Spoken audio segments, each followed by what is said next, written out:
So welcome you all. देखिए इस video में service sector policy of Uttarakhand देखेंगे। इसके हाई चांस है पूछने की इस बार, ठीक है। एक चीज़ और, जो एग्ज़ाम की डिमांड चल रही है उस पर मैं कुछ कमेंट नहीं करूँगा, क्योंकि कल कुछ मेरे पास मैसेजेस आए, किसी ने मुझे कुछ बोला भी, समझाया भी, और मुझे बात वो समझ में भी आई कि फालतू में अभी यहाँ पे पोस्टपोन बोल बोल के आपको भी थोड़ा सा डाइवर्जन हो रहा होगा। जो लोग पढ़ पा रहे थे अब शायद उनको भी प्रॉब्लम है, तो आप अपनी पढ़ाई कंटिन्यू रखो। जो जिस लेवल पे एफर्ट कर रहा है, हम भी अगर कुछ कर रहे हैं तो हम वहाँ कंटिन्यू रखेंगे। आप अपनी बस पढ़ाई पे फोकस करो, क्योंकि एग्ज़ाम का भी कुछ कह नहीं सकते। चांसेस जो भी, अब मैं कुछ नहीं बोल रहा कि है नहीं है, क्योंकि उससे बोल दूंगा है तभी भी फिर दिक्कत हो जाएगी, आप पढ़ोगे नहीं। नहीं है तो फिर अलग तरीके का एंगर है। तो चलिए उस पर कमेंट नहीं करते हैं, पहला आप पढ़ लेते हैं थोड़ा सा। Service sector policy of Uttarakhand 2023 में आई थी क्या? 23 की ही होगी, ठीक है। फर्स्ट टाइम इंट्रोड्यूस की, तो एज सच इसमें कुछ ज़्यादा स्पेसिफिक चीज़ें नहीं है, लेकिन फिर भी आपको याद करने के लिए इंट्रोडक्शन आपने देना है 50-60%। अब 50-60 क्या है? तो भाई उत्तराखंड की इकोनॉमी में लगभग 50% का कंट्रीब्यूशन है। किसका? सर्विस सेक्टर का, ठीक। और 60% क्या है? लगभग 60% जो अर्बन पॉपुलेशन है, शहरी पॉपुलेशन है, वो एंगेज है। एंगेज को बोलेंगे संलग्न, यही है ना। इतने परसेंट पॉपुलेशन एंगेज है इन सर्विस सेक्टर, ठीक है। तो ये एक तरह से बहुत क्रिटिकल हो जाता है और उत्तराखंड। इंट्रोडक्शन बस आप यहीं से लिख देना, डेटा ही तो चाहिए ना, डेटा लिख देना कि इतने परसेंट इसमें एंगेज है, इतने इसमें, इसी वजह से इस डिमांड को पूरा करने के लिए या और प्रमोट करने के लिए सर्विस सेक्टर पॉलिसी इंट्रोड्यूस की गई, जिसकी की features dash dash dash dash dash ये हैं, और इसके चैलेंजेस डैश हैं डैश हैं डैश हैं ये हैं, और बस अपना एक कंक्लूजन। ठीक, इतना ही तो देना है, इससे ज़्यादा कुछ लिखना है? पता भी होगा तो एक बार लिख के मुझे बता देना, इससे ज़्यादा कुछ भी नहीं लिख पाओगे आप, ठीक है। तो चलिए, अच्छा एक चीज़ और, ये जो मैं छोटा मोटा आपको थोड़ा सही तरीके से समझाने की कोशिश करता हूँ हल्के फुल्के अंदाज में, इसको ऐसे मत सोचना कि मतलब चलता है एटीट्यूड से ही कुछ भी बना दिया है, सोच समझ के ही बनाया है। लेकिन अब देखिए, जैसे सर्विस सेक्टर पॉलिसी है, एमएसएमई की पॉलिसी है, टूरिज्म की पॉलिसी है, आपको कल सोलर पॉलिसी कराई थी, इन सब में ना लगभग 50-60% पॉइंट सेम है कि employment generation, economic growth, regional development, ये सब चीज़ें सेम है। कुछ स्पेसिफिक पॉइंट होते हैं, एक या दो पॉइंट, वो भी डेटा कि ये चीज इसमें स्पेसिफिक है।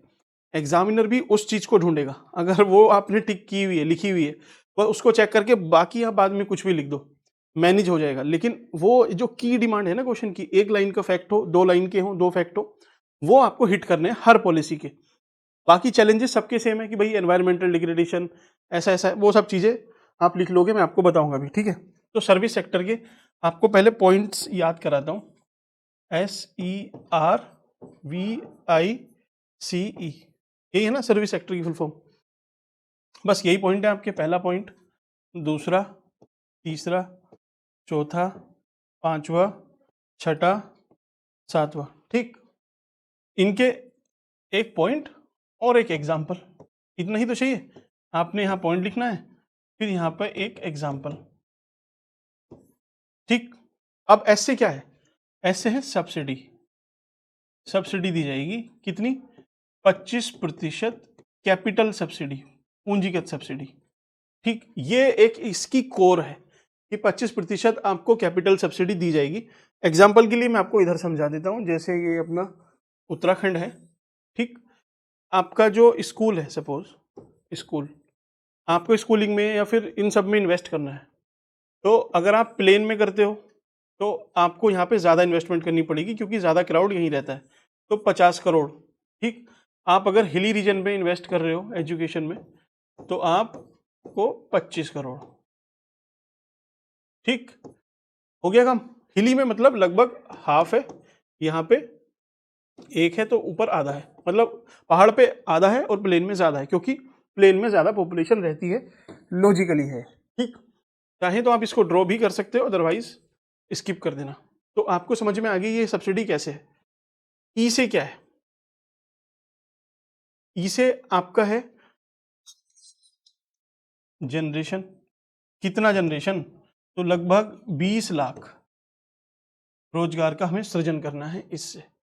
लैंग्वेज आप लिख लोगे, ये की पॉइंट ही दिमाग में आते हैं। देखिए, आप कहीं से किसी भी बुक से पढ़ना, कभी कितने ही अच्छे तरीके से पढ़ लेना, आपको लाइन बाय लाइन याद नहीं रहेगा, आपको एक पॉइंट याद रहेगा कि अच्छा इतने परसेंट तो ऐसे था, बना के आप खुद लिखते हो, ठीक है, ऐसे ही लिखा जाता है।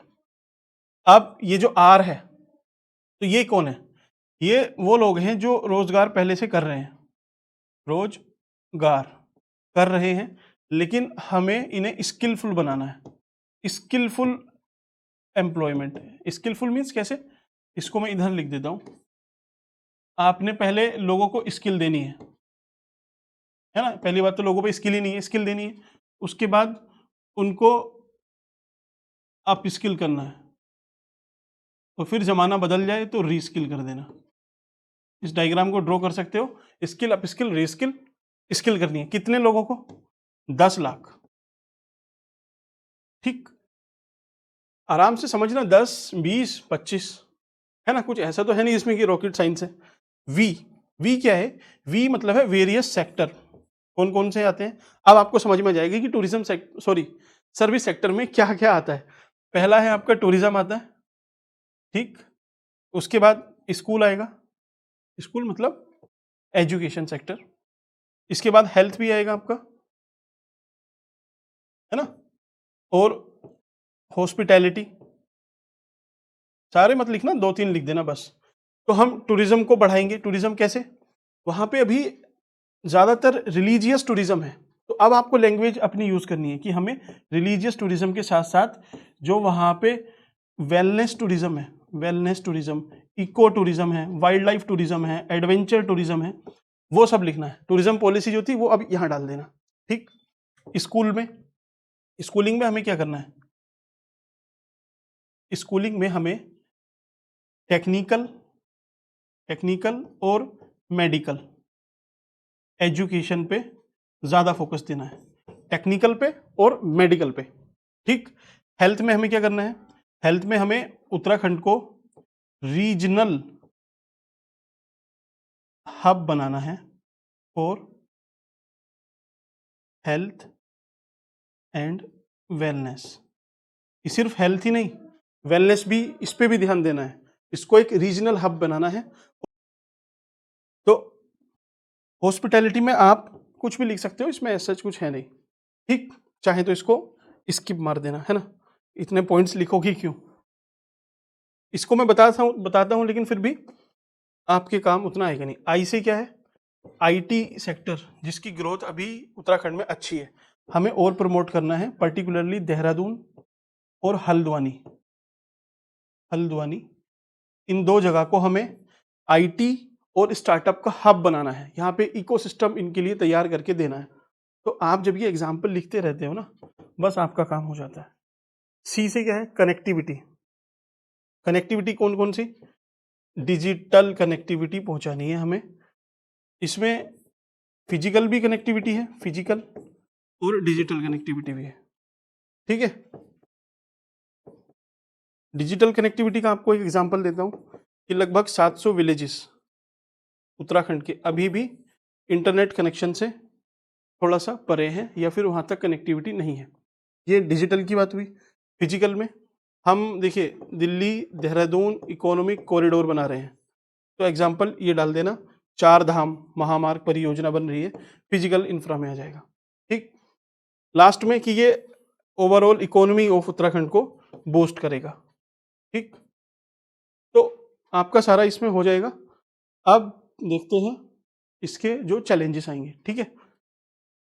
तो ये ओवरऑल जो इकोनॉमी की हेल्थ है उत्तराखंड की उसको बूस्ट करेगा, तो 1 2 3 4 5 6 7 8 9 10 पॉइंट हो गए, आप भूलोगे भी नहीं, ठीक है। अब इसमें आपने चैलेंजेस लिखने हैं, तो चैलेंजेस का भी यही है और कुछ फंडा नहीं है। फॉर एग्जाम्पल अभी आपने ये देखा कनेक्टिविटी का, तो वहाँ का जो टेरेन है वो ऐसा है कि वहाँ पे कनेक्टिविटी की प्रॉब्लम आती है, जनरल से प्रॉब्लम है ना, कोई ज़्यादा बड़ी प्रॉब्लम नहीं है, ठीक।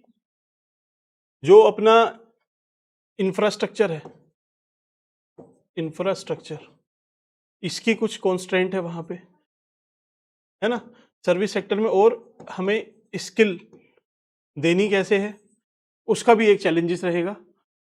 एजुकेशन में भी वहाँ पे कॉमर्शलाइजेशन चल रहा है एजुकेशन का, उसको हमें कैसे मेडिकल और टेक्निकल एजुकेशन में आगे लेके जाना है, उसका भी एक चैलेंजेस रहेंगे हमारे पास। तो टूरिज्म के लिख देना है ना, कि एनवायरमेंटल हजार्ड्स होते हैं और वहाँ की जो कैरिंग कैपेसिटी है वो थोड़ी सी कम है या फिर एक लिमिटेड है, उससे ज़्यादा हम वहाँ पे कर भी नहीं सकते। तो ये सारे जनरल से हैं, आप सब यहीं से टूरिज्म से निकाल दो, एक हेल्थ से निकाल देना, आप अपने हिसाब से इसमें आराम से चैलेंजेस निकालना, इसमें कुछ भी ज़्यादा ऐसा है नहीं, बाकी कंक्लूड कर देना, काम आपका हो जाएगा। तो फिर भी अगर आपको चैलेंजेस की प्रॉब्लम लगेगी तो मैं आपको बता भी दूं, बताना ही क्या है इसमें, सिंपल से यही सब चीज़ें हैं, ठीक है। चैलेंजेस एज सच कॉमन से चैलेंज होते हैं ना, कोई स्पेसिफिक चैलेंज नहीं है।